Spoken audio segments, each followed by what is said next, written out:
प्रेमियों, आज तक गाय माता की जन्मदिन नहीं मनाया गया है, भैंस की जन्मदिन नहीं हुआ है, घोड़ा घोड़ी का जन्मदिन नहीं हुआ है, बकरी सियार हुरार की जन्मदिन नहीं हुआ है, मगर वो अपना प्रकृति पे जीता है। कहीं कॉलेज यूनिवर्सिटी में पढ़ने के लिए नहीं गया, कहीं गुरुकुल में नहीं गया, कहीं चरना अमृत गुरु नहीं बनाया, चरना अमृत नहीं पिया, कहीं नहीं गया, न मंदिर गया न मस्जिद गया, प्रकृति पे जीता है, धर्म पे टिका हुआ है।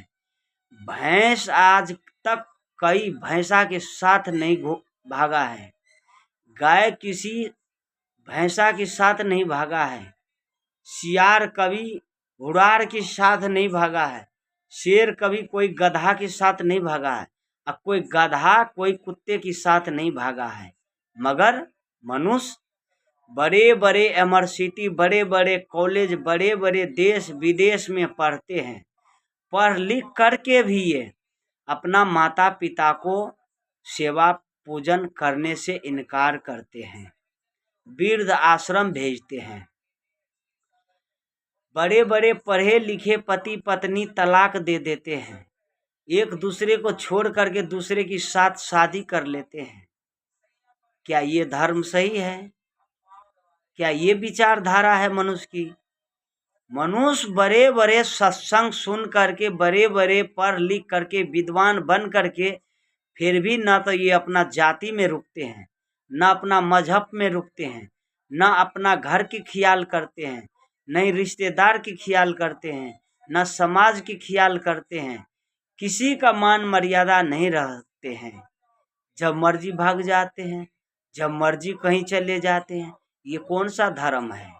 मंदिर में रोज पूजा करें ये, नारियल फोड़े ये, माला चढ़ाए ये, तिलक करे ये, और दुष्ट काम करे ये।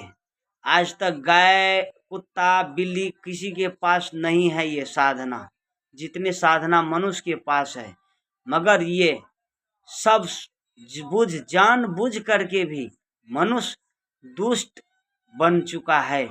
अभी के समय में हमारे बिहार में गोहमन सांप होते हैं, सबसे विषैला माना जाता है। गोहमन सांप से भी विषैला मनुष्य है अभी के समय में। गोहमन सांप भी लोग को डंक मारने से लजा जाते हैं, इसलिए करके कि गोहमन सांप भी कहते हैं हमारे से ज्यादा विषैला विषधर इस समाज में, इस गांव में मनुष्य हो चुका है कि किसी को नहीं छोड़ता है, डंक मार देता है।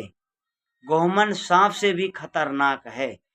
गोहमन सांप भी डंक लगाते हैं तो 2-4 मिनट मंतरिया तक हॉस्पिटल तक जाने की समय देती है, मगर ये गोहमन सांप से भी विषैला मनुष्य है कि ये तो न तो मंतरिया तक पहुंचाने की समय देती है, न हॉस्पिटल तक। जहीं पकड़ते वही वृंदावन बिहारी लाल की जय हो जाती है। तो मनुष्य की स्वभाव जब बिगड़े हैं, जब मनुष्य अपना चरित्र को रंग पेंट करने में लगा हुआ है, गलगोपे जैसे बाल फुला देते हैं, गाल में रंग, होंठ में रंग, माथ में रंग, रंग में रंग, फिर पूरा परिवार होता है तंग तंग तंग, तबाही करके छोड़ दिया है। जहाँ जाते हैं वहीं बदबू फैला देते हैं, जहाँ जाते हैं वहीं कलेश करवा देते हैं। ये सुपनेखा वाली जितने चाल है, सुपनेखा ने एक बार सज धज करके नासिक में राम भगवान के पास आए थे शादी रचाने के लिए, इनकार कर दिया तो लक्ष्मण जी के पास गया, लक्ष्मण जी नहीं इनकार कर दिया तो लक्ष्मण जी के साथ नाक कटवा लिया। तो ऐसा ही अभी की नारी सुपनेखा बना हुआ है, नाक कटवाने के लिए सबसे ज्यादा है। हमारे साहिब कहता है 3 रूप होता है इंसान की, प्रकृति में जीने वाला भगवान, प्रकृति में जीने वाला इंसान, विकृति में जीने वाला शैतान और संस्कृति में जीने वाला भगवान होते हैं, भगवान होते हैं।